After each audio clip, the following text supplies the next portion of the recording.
This is the Traeger Grills Pro 575 wood pellet grill and smoker, a bronze barrel-shaped cooker on a sturdy sawhorse frame with two big all-terrain wheels. The lid has a satisfying heft, the powder-coated steel feels solid, and the bronze finish gives it a classic backyard look. The interior uses porcelain-coated steel grates over a heat baffle and drip tray, and there's an 18-pound side hopper feeding pellets into a firepot through an auger. It looks like a traditional smoker, but it cooks more like a smoky outdoor convection oven. That's the mindset that unlocked the best results for me. From my experience, setup took some patience. Assembly is a two-person job simply because of the weight. The instructions are clear, but the box is hefty and the parts are dense. The first power-on walks you through connecting WiFIRE, Traeger's app control. Mine only cooperated with a 2.4 GHz network.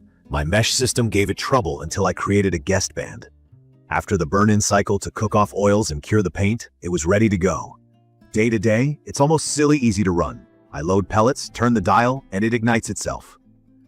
The D2 direct drive and brushless motor keep pellets feeding steadily, and turbo temp helps it recover heat after I open the lid. The app lets me bump temps, set timers, and watch internal meat temps without hovering outside. On low and slow cooks, it's rock solid. Pork shoulder, ribs, and brisket have been consistently tender, and the bark develops nicely when I let it ride under 225 degrees Fahrenheit for longer. The 575 square inches of space is the right size for my family, and I've comfortably fit 4 chickens or 5 racks of ribs. The 18-pound hopper gives me long runs, and overnight brisket at 225 degrees Fahrenheit has been worry-free. There are quirks. The included meat probe on mine reads around 5 to 10 degrees Fahrenheit off compared to my instant read, so I treat it as a guide. Inside the barrel, I've learned the back left runs hotter, especially at higher temps, so I position food accordingly.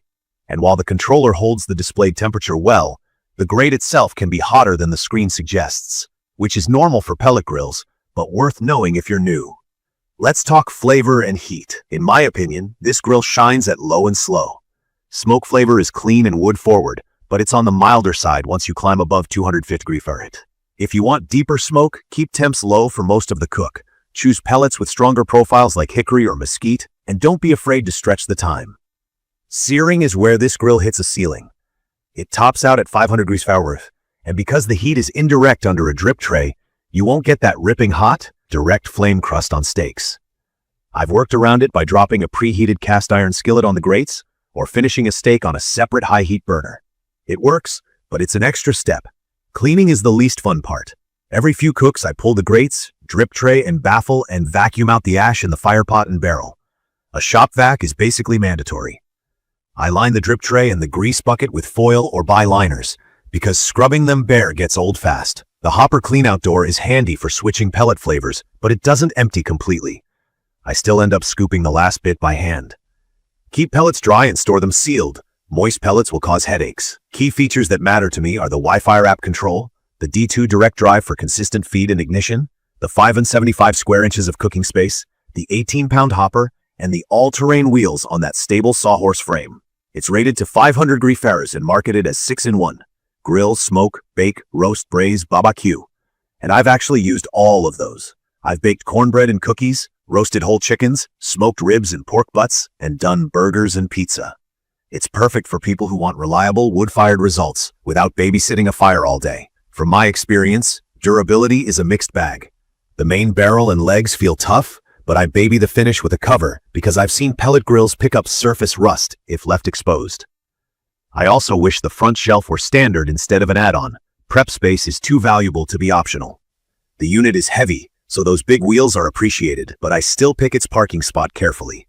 What I like most is the convenience and consistency. I can throw on a pork shoulder, set 220 Fahrenheit, go about my day, check the app, and the food turns out predictably good.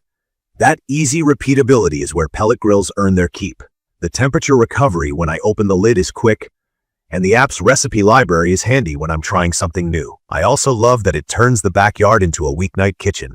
Wood-fired chicken thighs, roasted veggies, or a pizza on a stone happen here all the time without me juggling charcoal or gas. I do wish high-heat searing were stronger, and I think new owners should go in knowing that ash maintenance is part of the routine. If you're chasing heavy, campfire-level smoke on everything, you'll want to run lower and longer or add a smoke tube. If you want steakhouse sear, pair this with cast iron or a small sear burner.